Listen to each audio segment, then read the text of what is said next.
কোথায় যাচ্ছি দিশা আজকে? এই আপনজনদের ছেড়ে প্রথম পুজো কাটাতে যাচ্ছি। আচ্ছা, কেমন লাগছে? অন্যরকম, আরও সবাই এখানে পরিচিত লোকেরা আসছে বলে একটু ভালো লাগছে। প্রবাসে এই বছর আমার প্রথম দুর্গাপুজো, তো একটু অন্যরকম তো হওয়া স্বাভাবিক। তবে এই সমস্ত পুজোতে যদি কিছু পরিচিত মানুষদের সাথে সময় কাটানো যায় তবে সত্যি পুজোটা অন্যরকম হয়, সেটাই আমার এবছর হয়েছে।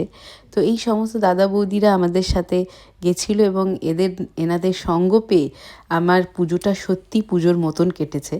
তবে হ্যাঁ, এটা ঠিক, কলকাতার পুজোকে তো অবশ্যই মিস করেছি, স্বাভাবিক ব্যাপার।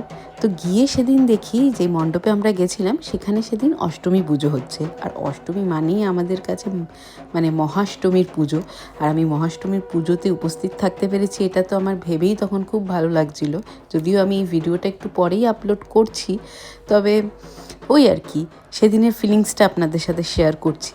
তো ভীষণ ভালোভাবে আমরা এনজয় করছিলাম, যেহেতু খেয়ে দিয়ে গেছিলাম সেই জন্য সেইভাবে আর আমি অঞ্জলিটা দিয়ে উঠিনি। তবে আমরা অপেক্ষা করছিলাম পুজোটা শেষ হওয়ার, কারণ ওখানে ভীষণ সুন্দর কালচারাল অনুষ্ঠানের একটা মানে আয়োজন করা হয়েছিল। তো যথারীতি সবাই অঞ্জলি ঠাঞ্জলি দেওয়া শেষ হলে আবার আরতি হলো।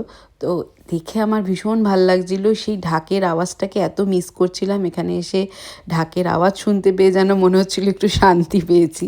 তো ভীষণ ভালো লেগেছে, আমরা ভীষণ ভালোভাবে দুর্গাপুজোটা কাটিয়েছি।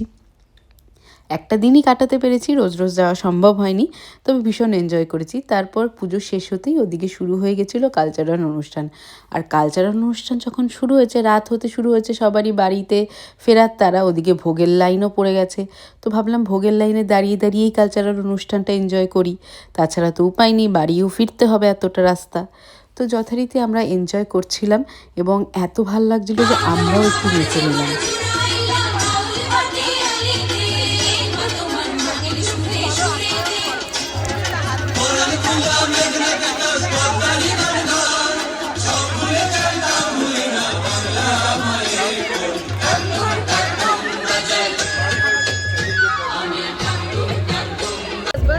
ব্যাস, এরপর চলে এসেছি ভোগ খেতে। আর এত সুন্দর আয়োজন ভোগের, কি বলবো, যেমনি টেস্টি ভোগ। হ্যাঁ, খিচুড়ি একটু মিস করেছি ঠিকই, তবে যা খেয়েছি একদম মন ভরে গেছে। তো এই হচ্ছে আমাদের ভোগের আয়োজন ছিল। তো ভোগ টোগ খেয়ে আমরা একেবারে মানে শান্তি মতো এনজয় করে আবার বাড়ি ফিরে এসেছি। ব্যাস, এই যে দেখতেই পাচ্ছেন আপনারা যে টিউবে করে বাড়ি ফিরছিলাম আমরা সবাই। খুব এনজয় করেছি পুজোটা, ভাবতে পারিনি বিদেশে এসে এতটা এনজয় করতে পারবো।